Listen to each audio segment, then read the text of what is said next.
à tous, il est 14h et vous êtes sur Jade FM 99.7. On se retrouve aujourd'hui pour notre deuxième Micmac de mai, deuxième épisode de la série Le cinéma espagnol. Aujourd'hui, nous allons parler de deux films d'animation basque, Black Beltza et Black Beltza Ainhoa, réalisés par Fermin Muguruza, également chanteur dans les groupes punk basques des années 1980, Cortatu et Goriak.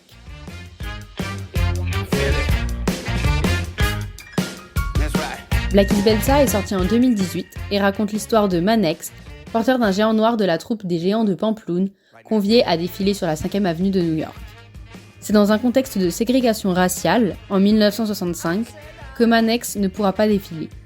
De là, le public suivra pendant 1h10 le long périple du protagoniste qui sera témoin d'événements clés des années 1960 dans le monde.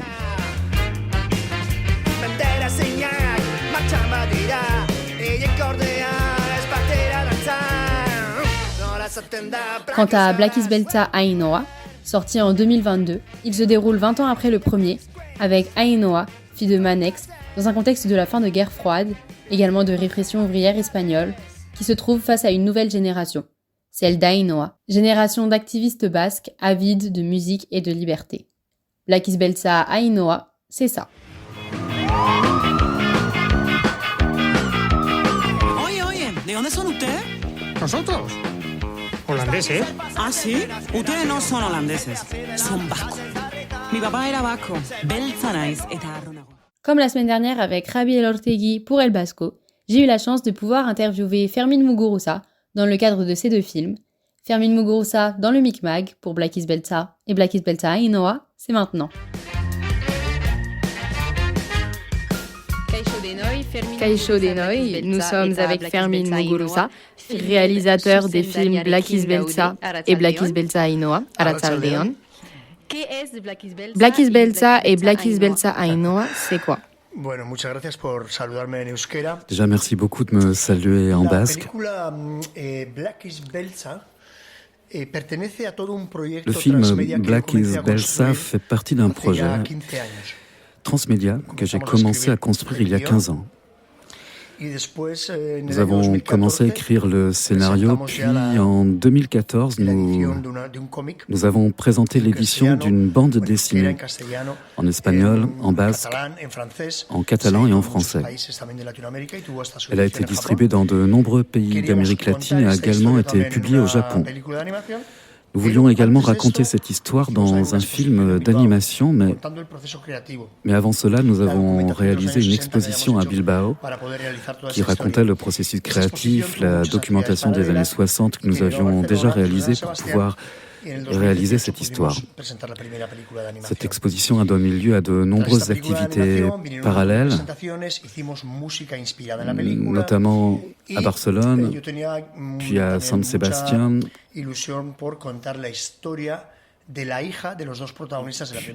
puis à San Sebastián, et en 2018, nous avons pu présenter le premier film d'animation.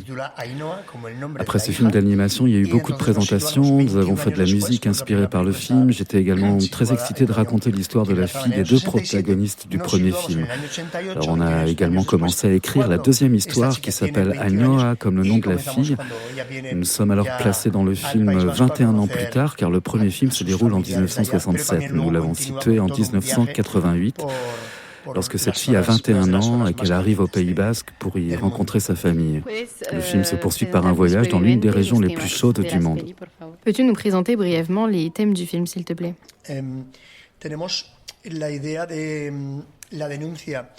On a eu l'idée de la dénonciation de l'antiracisme qui apparaît clairement dans le premier film. Dans le premier film, elle est incarnée par la protagoniste elle-même, qui est une fille métisse.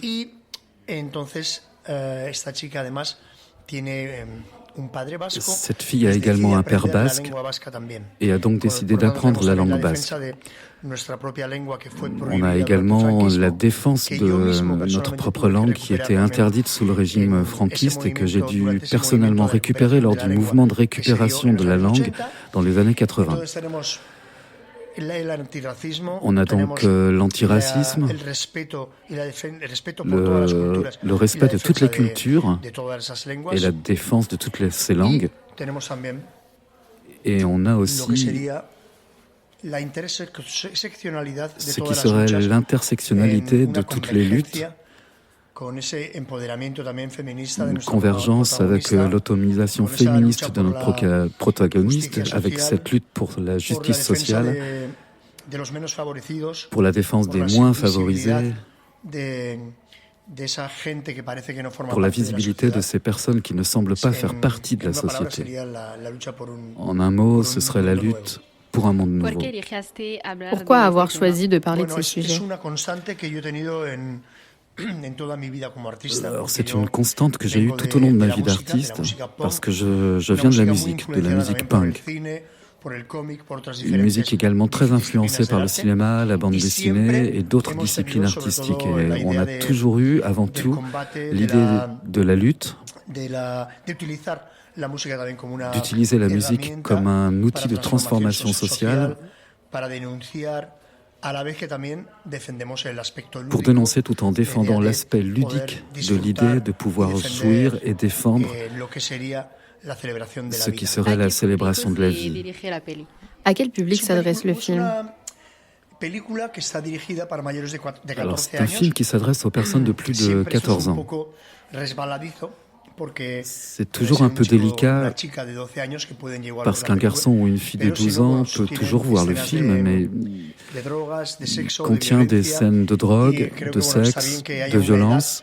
Et je pense qu'il est bon qu'il y ait un âge où l'on sache qu'il est recommandé de le voir à partir de cet âge-là, jusqu'à la personne la plus âgée que l'on puisse trouver.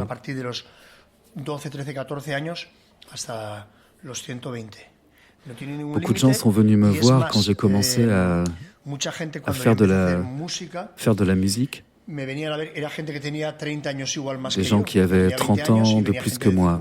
Moi, j'avais 20 ans. Et des gens de 50 ou 60 ans venaient me voir. Je veux dire que maintenant, je vais avoir 60 ans. J'ai aussi des adeptes de 100 ans et en même temps, j'ai aussi des jeunes qui me suivent à cause de tout le travail que je fais dans le monde de la culture. Et quel message veux-tu transmettre à travers de tes deux films? Je vais en finir une fois pour toutes avec le racisme. C'est une déclaration très, très claire contre le racisme, contre le fascisme, qui est de nouveau d'actualité, surtout en Europe, mais aussi dans d'autres pays du monde. On a vu Donald Trump aux États-Unis, on a vu Bolsonaro au Brésil. Et ce que nous devons faire, c'est appeler à défendre la vie et à combattre l'intolérance qu'est le racisme. Pourquoi avoir choisi l'animation comme support? L'animation, c'est le monde le plus proche de la bande dessinée. La bande dessinée, c'est également un monde artistique auquel je suis très étroitement lié. Et j'ai pensé que je pouvais raconter des histoires à travers l'animation, ce que d'autres formats ne me permettaient pas de faire. Alors, j'ai beaucoup travaillé dans le monde de l'audiovisuel avec des clips vidéo, des documentaires créatifs sur la musique. Et l'animation m'a permis de me situer dans différentes périodes où il aurait été très difficile de le faire par le biais de la fiction. Ça me permet aussi de parler de différents sujets sans être aussi incessant que pourrait l'être la fiction. Il y a toujours une touche de fantaisie dans l'animation, ce qui, dans ce cas précis, m'aide à raconter des histoires. Pour l'animation, comment as-tu fait le choix des acteurs de doublage?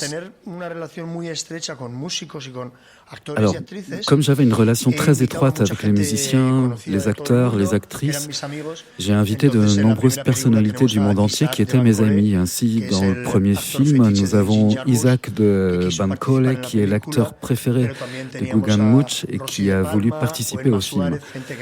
On a aussi Rosy de Palma ou Emma Suarez, des personnes qui sont passées par le festival ici d'ailleurs. Et puis, on a eu Inax Ugalde, qui était la voix du personnage principal. Pour ce deuxième film, la fille qui a fait la voix de la mère d'Añoa fait maintenant la voix de la fille Añoa, la protagoniste. Et c'est une fille qui a beaucoup à voir avec Ainhoa parce qu'elle a un père originaire de Grenade, qui est une île à côté de Cuba, et une mère basque. Elle parle également le basque, ce qui lui permet de s'identifier à cette question raciale et en même temps à la défense d'une langue minoritaire. Étant donné qu'il vivait davantage au Pays Basque, nous l'avons elle, mais nous avons aussi Antonio de la Torre, nous avons Adriana Gil, nous avons aussi beaucoup de gens qui participent à la Casa de Papel, parce que nous avons beaucoup d'amis dans cette série. En particulier Itziar et Ituño, qui jouent le rôle du partenaire de notre personnage principal, Ainhoa. C'est aussi par elle qu'est arrivé Darko Peric, qui joue le finlandais dans le film et le personnage principal. Et puis il y a Ramon Aguirre, un basque, qui est aussi dans le premier film et dans le second. Il a participé à la Casa de Papel, il a été beaucoup plus connu et maintenant il est aussi dans le deuxième film et joue le même personnage que dans le premier film, mais 20 ans plus tard. Très intéressant. Si tu devais décrire le film en 3 mots pour donner envie aux gens de le voir, lesquels seraient-ce ? Ce serait sexe, rock et révolution. Sexe, rock et révolution. Et avant de terminer avec un petit jeu, si tu es d'accord, bien sûr, souhaites-tu nous partager un dernier mot, une anecdote de tournage ? Sí, creo que es muy interesante la participación de Darko Peric que mencionaba Oui, antes. je pense que la participation de Darko Peric est très intéressante. Comme je l'ai déjà dit, Itziar Ituño s'est rendu à la cérémonie d'adieu du dernier enregistrement de la Casa de Papel en portant un t-shirt Black is Belsa. Darko Peric lui a alors dit « Hey, je suis un grand fan de Muguruza, de sa musique, je veux ce t-shirt. » Et elle lui a dit « Je vais lui dire de t'envoyer un t-shirt. » Je lui ai envoyé le t-shirt et je lui ai dit « Oui, mais je veux que tu participes au film. » Et il m'a répondu « S'il te plaît, c'est un honneur. » Il était à Venise, au Festival de Venise. Il est allé voir Uñac Ugalde pour lui dire « Uñac, je veux participer à un film avec l'une de mes idoles, Fermín Muguruza. » Je ne sais pas si tu connais Black is Belsa. Et Uñac Ugalde lui a répondu « Quoi ? Mais c'est moi qui ai donné la voix au personnage principal du premier film. » Alors il m'a envoyé une vidéo et nous sommes en train de préparer Black is Belsa et soudain Uñac Ugalde apparaît et dit « Black is Belsa, power, power to the people. » Le jeu est un speed quiz. J'ai moins de 10 questions et tu dois répondre le plus rapidement possible. Quel est ton film préféré ? Apocalypse Now. Apocalypse Now. Ta musique préférée ? Reggae. Le reggae. Su? Qu'est-ce? Ton mentor ? Qu'est-ce que c'est ? Tous and the Mitals. Ta ville basque favorite ? Bilbao. Ton personnage préféré de Black is Belsa ? Ainhoa. Ainhoa. Ta rencontre professionnelle más mémorable ? Con Joe Strummer de Clash. Avec Joe Strummer de Clash. Le cinéma ou la musique ? Imposible de decidir. Impossible de choisir. Cinéma et musique. Et quelques mots pour terminer ? Eskerrik asko. Nos vemos en los cines y nos Merci vemos en los beaucoup. conciertos. On se voit au cinéma et en concert. Un grand merci à Fermín Muguruza pour sa présence dans ce Micmag. Quant à nous, on se retrouve mercredi prochain à 14h pour la 3e et dernière émission déjà de la série Le cinéma espagnol avec une nouvelle invitée.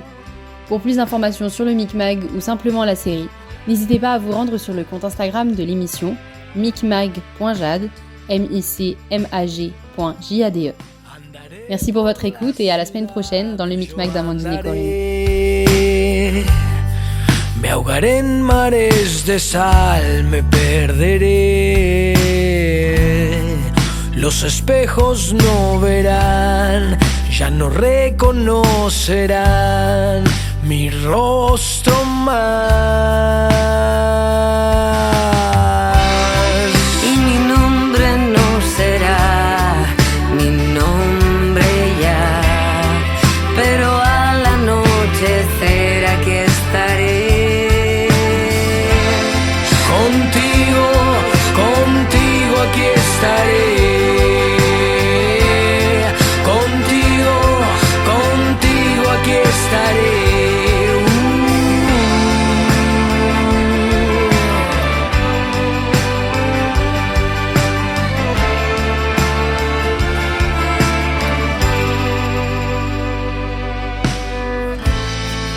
El olor de esas montañas crecerá y mi corazón su flor me llenará. Sus colores, su belleza, las aves me cantarán al regresar. Y mi nombre no será mi nombre ya, pero al anochecer aquí estaré. Contigo, contigo aquí estaré. Contigo, contigo aquí estaré.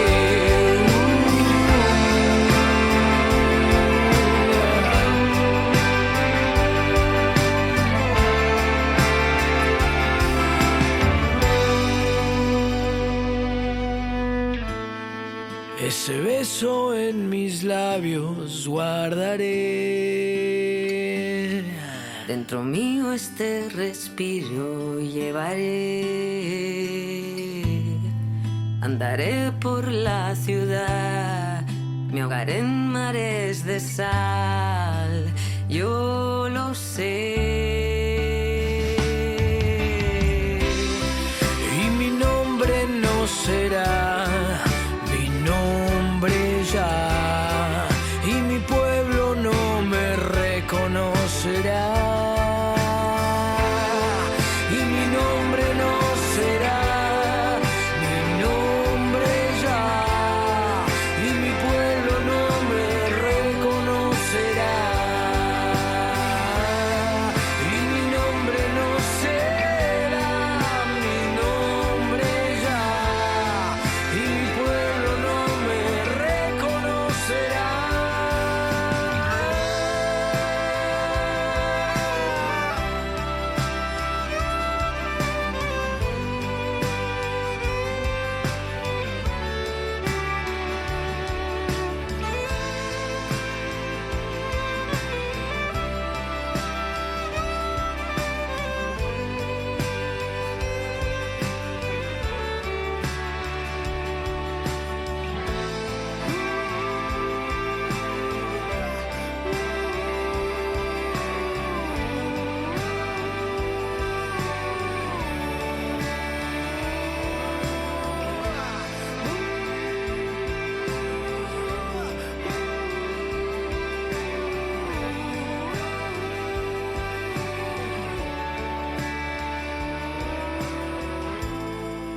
Andaré por la ciudad, yo andaré.